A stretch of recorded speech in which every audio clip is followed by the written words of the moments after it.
Komisi Pemilihan Umum, KPU Kota Palopo terima hasil rekapitulasi kecamatan dari 9 kecamatan di Kota Palopo. Sebelumnya, KPU Palopo mulai lakukan rekapitulasi hasil penghitungan suara tingkat kecamatan oleh Panitia Pemilihan Kecamatan, PPK, pada Sabtu, 30 November 2024. Dalam waktu sehari, 3 kecamatan di Kota Palopo yakni Sendana, Teluanua dan Mungkajang berhasil menyelesaikan rekapitulasi.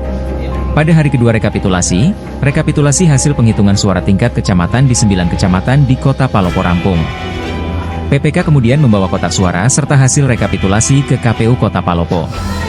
Pantauan tribun-timur.com, sejumlah TNI Polri terlihat mengawal pergerakan hasil rekapitulasi dari kecamatan ke kantor KPU Palopo. Izin 1, 2, 3, 4. Alhamdulillah sampai dengan pukul 23 malam ini semua kecamatan sebanyak 9 kecamatan sudah masuk semua di KPU.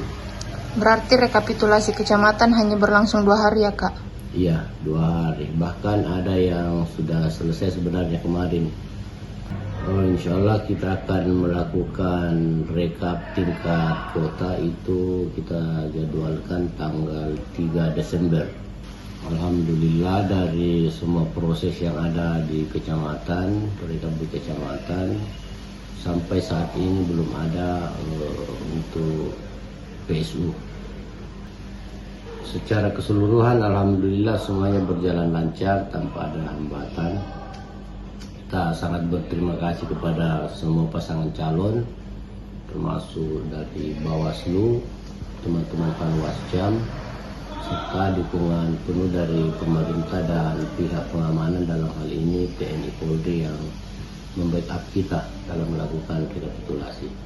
Ya, itu sah-sah saja kalau ada saksi yang menolak, itu sah-sah saja, itu akan kita catat dalam kejadian khusus dan itu tidak mempengaruhi apa hasil rekap teman-teman di kecamatan.